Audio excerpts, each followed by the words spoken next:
Hello everyone, we are from second year EC department. Our micro project title is Voice Control Home Automation using Arduino. Project நம்ம எதை base பண்ணி பார்க்கணும், voice control home automation பத்தி பார்க்க போறோம். இதுக்கு நம்ம யூஸ் பண்ற பொருள் வந்து Bluetooth, Arduino, relay, LED light, அப்புறம் ஹோல்டர். இது நம்ம வந்து ஃபுல் அண்ட் ஃபுல் கோடிங் மூலமா தான் அர்டினோல கோடிங் இன்ஜெக்ட் பண்ணியாச்சு. இது வந்து நம்ம ஃபுல்லா இப்போ வந்து செக் பண்ணி பார்க்க போறோம். அதுக்கு வந்து நம்ம என்ன பண்ணணும்னா மொபைல் போன்ல ஒரு ஆப் ஏற்றணும். அர்டினோ ப்ளூடூத் கண்ட்ரோல் ஒரு ஆப். இதுல நம்ம பண்ண போறோம். இது பிளே ஸ்டோர்ல அவைலபிளா இருக்கு. இந்த ஆப் வந்து இப்போ நம்ம வந்து ப்ளூடூத்தை கனெக்ட் பண்ணணும். ஃபர்ஸ்ட் அதுக்கு வந்து நம்ம கனெக்ட் பண்ணிக்கணும். இப்போ வந்து நம்ம கனெக்ட் ஆயிடுச்சு. வாய்ஸ் டெர்மினல் கொடுக்கணும். வாய்ஸ் வச்சு நம்ம லைட் எரிய வைக்க முடியும். இப்போ வந்து செக் பண்ணி பார்ப்போம். லைட் ஆன்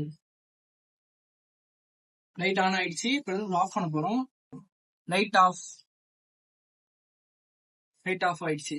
இப்போ இந்த ப்ராடக்ட் வந்து செக் பண்ணிச்சு. ஓகே, சக்சஸ்ஃபுல்லா இருந்துச்சு. இப்போ இந்த ப்ராடக்ட் வந்து யாருக்கு யூஸ்ஃபுல்லா இருக்கும்னா, இப்போ வந்து இந்த ப்ராடக்ட் வந்து யாருக்கு யூஸ்ஃபுல்லா இருக்கும்னா டெஃப் அண்ட் டம்முக்கும் அப்புறமேட்டு ஆன்டிகாப்க்கும் இந்த ப்ராடக்ட் யூஸ்ஃபுல்லா இருக்கும். ஏன்னா அவங்களால எதுவும் நடக்க முடியாது, கண்ணும் தெரியும், பார்வையில்லாதவர்கள் மோஸ்டா யூஸ்ஃபுல்லா இருக்கும். அந்த ப்ராடக்டோட கோடிங் வந்து லேப்டாப் கோடு மூலியமா தான் நம்ம இந்த ப்ராடக்ட் ஃபுல் அண்ட் ஃபுல் செய்யறோம்.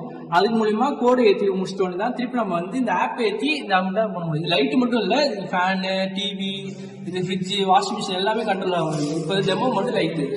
தேங்க்யூ.